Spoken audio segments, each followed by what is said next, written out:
The sun was beginning to set, painting the sky in shades of orange and pink, when a 5-year-old boy called Zane stumbled upon a trembling brown dog with a collar near the old oak tree at the edge of his neighborhood. The dog's fur was slightly unkempt, and his deep brown eyes were filled with sadness and uncertainty. The boy knelt beside him, offering a gentle hand. "Hey there, buddy. Are you lost?" he whispered.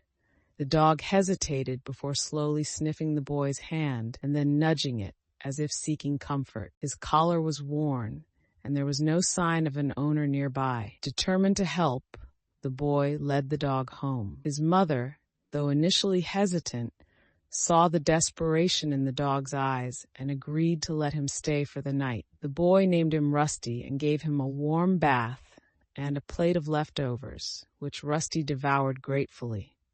Over the next few days, the boy posted flyers and searched online for any news of a missing brown dog with a collar, but no one came forward.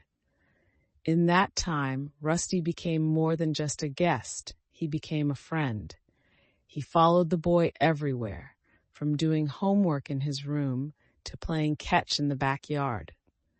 Every morning, Rusty would greet him with a wagging tail, and every night he curled up beside the boy's bed. One afternoon, while the boy was at school, his mother took Rusty to the vet for a checkup. There, the vet found a faint, nearly faded microchip embedded beneath his fur.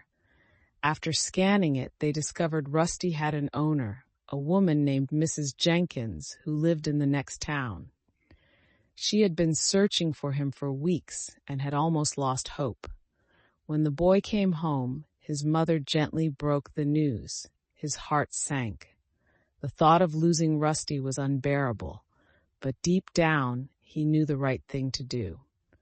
That evening, his mother arranged for Mrs. Jenkins to visit. As soon as she arrived, Rusty, whose real name was Charlie, perked up and ran to her, tail wagging furiously. Tears welled up in Mrs. Jenkins' eyes as she embraced him. "Charlie, oh, I thought I'd lost you forever," she sobbed. The boy watched, emotions swirling inside him. He had grown to love Rusty, but he also saw the happiness in Mrs. Jenkins's face, the relief in her embrace.